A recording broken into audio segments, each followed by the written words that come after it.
ದೇಶದ ಜನತೆಯನ್ನ ಬಡತನ ಕಾಡ್ತಾ ಇದೆ. ಇಂಥ ವಿಷಮ ಸ್ಥಿತಿಯಲ್ಲಿ ರಾಜ್ಯ ಸರ್ಕಾರದ ಅನ್ನಭಾಗ್ಯ ಯೋಜನೆ ಅವರಿಗೆ ಪ್ರಯೋಜನಕಾರಿಯಾಗಬೇಕಿತ್ತು. ಆದರೆ ದುಃಖಕರ ಸಂಗತಿ ಅಂದರೆ ಹೆಚ್ಚಿನ ಬಡವರ ಕೈಯಲ್ಲಿ ಅಂತ್ಯೋದಯ ಕಾರ್ಡ್ ಆಗಲಿ BPL ಕಾರ್ಡ್ ಆಗಲಿ ಇಲ್ಲ. ಯಾಕೆ ಗೊತ್ತಾ? ಅವೆಲ್ಲವೂ ಕೂಡ ನಕಲಿ ರೂಪದಲ್ಲಿ ನ್ಯಾಯಬೆಲೆ ಅಂಗಡಿಯವರ ಕೈಯಲ್ಲೇ ಇದೆ. ಅದಕ್ಕೆ ಬರೋ ಪ್ರಯೋಜನಗಳನ್ನೆಲ್ಲ ಅವರೇ ಪಡೆದುಕೊಳ್ತಿದ್ದಾರೆ. ಹಾಗಾಗಿ ಬಡವರ ಕೈಯಲ್ಲಿ ಯಾವ ಭಾಗ್ಯವೂ ಉಳಿದಿಲ್ಲ. ಹಾಗಾದರೆ ಈ ನಕಲಿ ಕಾರ್ಡ್ಗಳೆಲ್ಲ ಯಾವ್ಯಾವ ಅಧಿಕಾರಿ ಕೈಯಲ್ಲಿ ಎಷ್ಟೆಷ್ಟು ಇದೆ, ಅದು ಹೇಗೆ ನಕಲಿ ಮಾಡ್ತಾರೆ ಅನ್ನೋದು ನಮ್ಮ ಸ್ಟಿಂಗ್ ಆಪರೇಷನಲ್ಲಿ ಬಯಲಾಗಿದೆ. ಅದರ ವಿವರ ಕೊಡ್ತೀನಿ, ಬನ್ನಿ. ಖಂಡಿತ ಅಶ್ವಥ್ ಅವರೇ, ಎವ್ರಿ ಡೇ ನಾನು 3,000 ಕಾರ್ಡ್ ತೆಗಿತಾ ಇದ್ದೀನಿ, 2,000 ಕಾರ್ಡ್ ತೆಗಿತಾ ಇದ್ದೀನಿ. ಇದೇನು ನಾನು ಇವತ್ತು ನಾಳೆ ಅಂತ ಹೇಳಿ, ಯಾಕಂದ್ರೆ 3,000 ಕಾರ್ಡ್ ಅದನ್ನು ನಿರಂತರವಾಗಿ ಮಾಡಬೇಕು. ಅದು ಆ ಪ್ರಮಾಣ ಕಡಿಮೆ ಆಗ್ತದೆ. ಯಾಕಂದ್ರೆ ಇದೊಂದು ನಾವೊಂದು ಮುಂದಿನ 3-4 ತಿಂಗಳಿಂದ ಕಂಟಿನ್ಯೂಸ್ ಆಗಿ ಮಾಡಿದ್ರೆ ಖಂಡಿತವಾಗ್ಲೂ ಇನ್ನು ಎಷ್ಟು ಕಾರ್ಡ್ ರದ್ದಾಗುತ್ತೋ ನೋಡೋಣ. ನಿರಂತರವಾಗಿ ಮಾಡ್ತಾ ಇರ್ಬೇಕು. ಖಂಡಿತ ಎಲ್ಲ ನಕಲಿ ರೇಷನ್ ಕಾರ್ಡ್ಗಳನ್ನ ರದ್ದುಪಡಿಸುತ್ತೇವೆ ಅಂತ ಆಹಾರ ಸಚಿವರು ಸೆಪ್ಟೆಂಬರ್ ತಿಂಗಳಲ್ಲೇ ಜನತೆಗೆ ಭರವಸೆ ಕೊಟ್ಟಿದ್ರು. ಆದರೆ ಸಚಿವರು ಸುಳ್ಳು ಭರವಸೆ ಕೊಟ್ಟಿದ್ದಾರೆ ಅನ್ನೋದನ್ನ ನಾವು ಮತ್ತೆ ಸಾಬೀತುಪಡಿಸ್ತೀವಿ.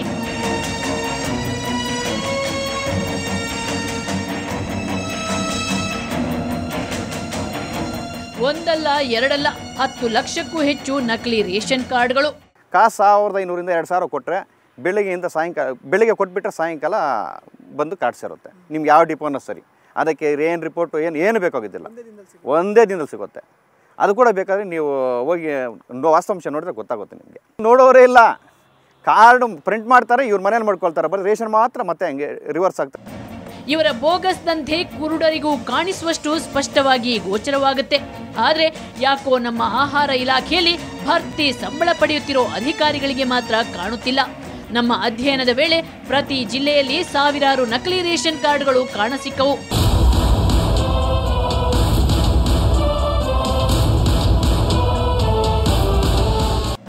ಕೋಲಾರದ ಮುಳುಬಾಗಿಲಿನಲ್ಲಿ ಈ ದಂಧೆ ಬೆಚ್ಚಿ ಬೀಳಿಸುವಷ್ಟು ಪ್ರಮಾಣದಲ್ಲಿ ನಡೆಯುತ್ತಿದೆ. ಇಲ್ಲಿ ಫುಡ್ ಇನ್ಸ್ಪೆಕ್ಟರ್ ಸುಧಾಕರ್ ಅವರಂತೂ ನಕಲಿ ರೇಷನ್ ಕಾರ್ಡ್ ಮಾಡೋದನ್ನೇ ದಂಧೆ ಮಾಡಿಕೊಂಡವರಂತೆ ಕಂಡುಬರುತ್ತೆ. ನಾವು ದೊಡ್ಡ ಒಂದು ಹಗರಣನ ಪತ್ತೆ ಹಚ್ಚಿದೀವಿ. ಯಾವ ರೀತಿ ರೇಷನ್ ಕಾರ್ಡಲ್ಲಿ ಒಂದು ಬೋಗಸ್ಗಳನ್ನು ಮಾಡ್ತಿದ್ದಾರೆ. ನಮ್ಮ ರಾಜ್ಯದಲ್ಲಿ ಇವತ್ತಿಗೂ 10 ಲಕ್ಷಕ್ಕೂ ಹೆಚ್ಚು ಬೋಗಸ್ ಕಾರ್ಡ್ಗಳಿವೆ ಅನ್ನೋದನ್ನು ನಾವು ಪತ್ತೆ ಹಚ್ಚಿದ್ದೀವಿ. ಇದಕ್ಕೆ ಸ್ಯಾಂಪಲ್ ಆಗಿ ನಿಮಗೊಂದು ಕೋಲಾರ ಜಿಲ್ಲೆಯ ಒಂದಿಷ್ಟು ಸ್ಯಾಂಪಲ್ಗಳನ್ನು ತೋರಿಸ್ತೀವಿ. ನಾವು ಇಷ್ಟು ಮಾಧ್ಯಮದಲ್ಲಿ ವರದಿ ಮಾಡಿದ್ರು ಕೂಡ ಈ ಬೋಗಸ್ ರೇಷನ್ ಕಾರ್ಡ್ಗಳ ಸಂಖ್ಯೆ ಹೆಚ್ಚಾಗ್ತಿವೆ ಹೊರತು ಕಡಿಮೆ ಆಗ್ತಿಲ್ಲ. ನೋಡಿ, ಇದೊಂದು ಕೋಲಾರದ ಯಾವುದೊಂದು ಸುಬ್ರಹ್ಮಣಿ ಗುಪ್ತಾ ಪೂಜಾರಹಳ್ಳಿಯ ಒಂದು ರೇಷನ್ ಕಾರ್ಡ್ನ ಒಂದು ಅಂಗಡಿಯಲ್ಲಿ ಆಗಿರುವಂಥ ಬೋಗಸ್. ಮುನಿಯಮ್ಮ ಅನ್ನುವಂಥ 51 ವರ್ಷದ ಹೆಂಗಸಿನಲ್ಲಿ ಇದು ರೇಷನ್ ಕಾರ್ಡ್ ನಂಬರ್ ಇದಿದೆ. ಅವರ ಮಗ 18 ವರ್ಷ ಅಂತ ಹಾಕಿದ್ದಾರೆ. ಬಟ್ ಆ ಮಗನ ಫೋಟೋ ನೋಡಿ, 10-11 ವರ್ಷದ ಹುಡುಗನಿಗೆ 18 ವರ್ಷ ಅಂತ ಹಾಕಿದ್ದಾರೆ. ಆದರೆ ಇದೇ ಮುನಿಯಮ್ಮನಿಗೆ ಬೇರೆ ನಂಬರಲ್ಲಿ 7515 ನಂಬರಲ್ಲಿ ಇದೇ ಮುನಿಯಮ್ಮ ಅದೇ ಫೋಟೋ ನೋಡಿ, ಹತ್ರ ಇಟ್ಟರೆ ಸೇಮ್ ಫೋಟೋ. ಆದರೆ ಇಲ್ಲಿ ಸಂಸಾರ ಬೇರೆ ಮಾಡಿದ್ದಾರೆ. ಇಲ್ಲಿ ಮುನಿಯಪ್ಪ ಅನ್ನುವಂಥ ಒಂದು ಚಿಕ್ಕ ಹುಡುಗನಿಗೆ 26 ವರ್ಷ ಅಂತ ಹಾಕಿ ಅದೇ ರೇಷನ್ ಅಂಗಡಿಯಲ್ಲಿ ಈ ರೀತಿ 2 ಕಾರ್ಡ್ಗಳನ್ನು ಕೊಟ್ಟಿದ್ದಾರೆ.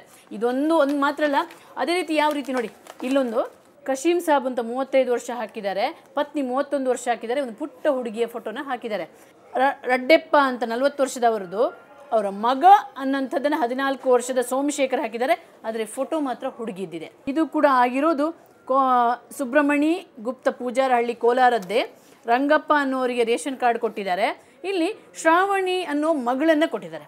ಇದೇ ಹುಡುಗಿಯ ಫೋಟೋನ ಇನ್ನೊಂದು ರೇಷನ್ ಕಾರ್ಡ್ಗೆ ಅಂಟಿಸಿದೆ. ಅಮರವತಮ್ಮ ಅನ್ನುವಂಥ ಹೆಸರಲ್ಲಿ ಬೇರೆಯೇ ಇದರ ಯಜಮಾನ, ಕಾರ್ಡ್ ನಂಬರ್ ಬೇರೆ, ಬಟ್ ಅಂಗಡಿ ಒಂದೇ. ಇದು ಯಜಮಾನನ ಫೋಟೋ.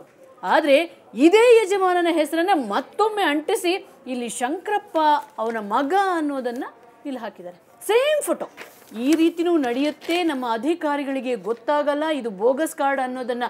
ನಾವು ಅದನ್ನು ಹೇಗೆ ನಂಬಕ್ಕೆ ಸಾಧ್ಯ ಅನ್ನುವಂಥದ್ದು ನೋಡಿ. ಇದೊಂದು ಒಂದು ಮಗುವಿನ ಫೋಟೋ ಹಾಕಿದ್ದಾರೆ.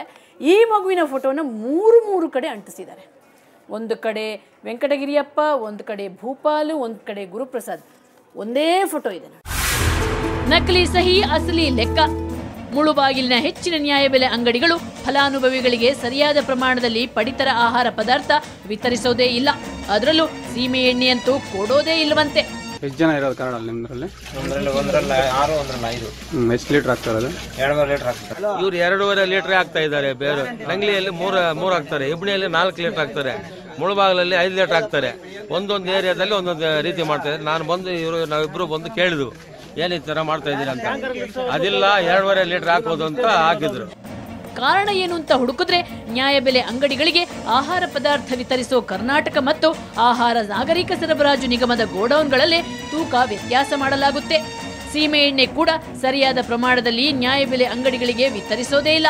ಇದಕ್ಕೊಂದು ಸಾಕ್ಷಿ ಇಲ್ಲಿದೆ ನೋಡಿ.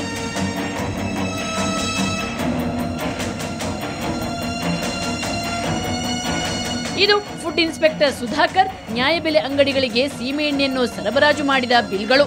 ಆದ್ರೆ ಇದನ್ನ ಸೂಕ್ಷ್ಮವಾಗಿ ಗಮನಿಸಿದಾಗ ಗೊತ್ತಾಯ್ತು ಇದು ನಕಲಿ ಬಿಲ್ಗಳು ಅಂತ.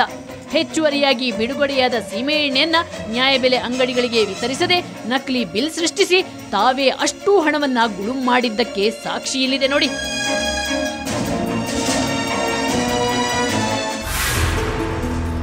ಜಿಲ್ಲೆಗಳಲ್ಲಿ ಬೋಗಸ್ ರೇಷನ್ ಕಾರ್ಡ್ಗಳ ಸೃಷ್ಟಿ ರಾಜ್ಯಾದ್ಯಂತ ಇದೆ. ತುಮಕೂರು, ಬೆಳಗಾವಿ, ಹುಬ್ಬಳ್ಳಿಯಲ್ಲಂತೂ ಭರ್ಜರಿಯಾಗಿ ನಡೆಯುತ್ತಿದೆ. ಅಷ್ಟೇ ಅಲ್ಲ, ರಾಜಧಾನಿ ಬೆಂಗಳೂರಿನಲ್ಲೂ ಬೋಗಸ್ ರೇಷನ್ ಕಾರ್ಡ್ ಮಾಫಿಯಾ ಭಯಾನಕವಾಗಿ ಕೆಲಸ ಮಾಡುತ್ತಿದೆ. ಇದಕ್ಕೆಲ್ಲ ಸಾಕ್ಷಿ ನಮ್ಮ ಬಳಿ ಇವೆ.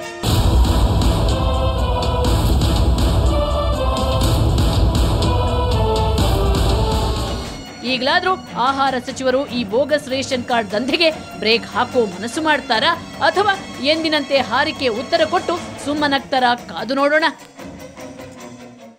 ಮುಖ್ಯಮಂತ್ರಿಗಳೇ, ರಾಜ್ಯದ ಜನತೆ ಬರದಿಂದ ತತ್ತರಿಸಿ ಹೋಗ್ತಿದ್ದಾರೆ. ಇಂಥ ಸಂದರ್ಭದಲ್ಲಾದ್ರೂ ಅವರ ಅನ್ನಕ್ಕೆ ಕನ್ನ ಹಾಕುವ ಭ್ರಷ್ಟ ಅಧಿಕಾರಿಗಳು ಮತ್ತು ಈ ಮಾಫಿಯಾಕ್ಕೆ ಕುಮ್ಮಕ್ಕು ಕೊಡ್ತಿರುವ ದುಷ್ಟರಿಗೆ ಬ್ರೇಕ್ ಹಾಕಿ. ಈ ಮಾಫಿಯಾವನ್ನ ಪೋಷಿಸುತ್ತಿರುವಂತಹ ಅಧಿಕಾರಿಗಳಿಗೆ ಕಠಿಣ ಶಿಕ್ಷೆ ಕೊಡಿ. ಆಗ ಮಾತ್ರ ನಿಮ್ಮ ಅನ್ನಭಾಗ್ಯ ಯೋಜನೆ ಬೋಗಸ್ ಭಾಗ್ಯ ಅಂತ ಕರೆಸಿಕೊಳ್ಳೋದು ತಪ್ಪುತ್ತೆ. ಇದು ಈ ಹೊತ್ತಿನ ಕವರ್ ಸ್ಟೋರಿ. ಮುಂದೊಂದು ಸ್ಫೋಟಕ ಸುದ್ದಿಯೊಂದಿಗೆ ಮತ್ತೆ ಶುಕ್ರವಾರ ಬರ್ತೀನಿ.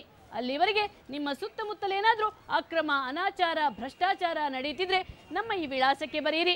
ಕವರ್ ಸ್ಟೋರಿ ವಿಭಾಗ, ಸುವರ್ಣ ನ್ಯೂಸ್ 24/7, ನಂಬರ್ 36, ಕ್ರೆಸೆಂಟ್ ರಸ್ತೆ, ಶಿವಾನಂದ ಸರ್ಕಲ್, ಬೆಂಗಳೂರು 1. ನಮ್ಮ ಇಮೇಲ್ ವಿಳಾಸ coverstory@suvarnanews.in. ನೇರ, ದಿಟ್ಟ, ನಿರಂತರ ಸುದ್ದಿಗಾಗಿ ನೋಡ್ತಾರೆ ಸುವರ್ಣ ನ್ಯೂಸ್.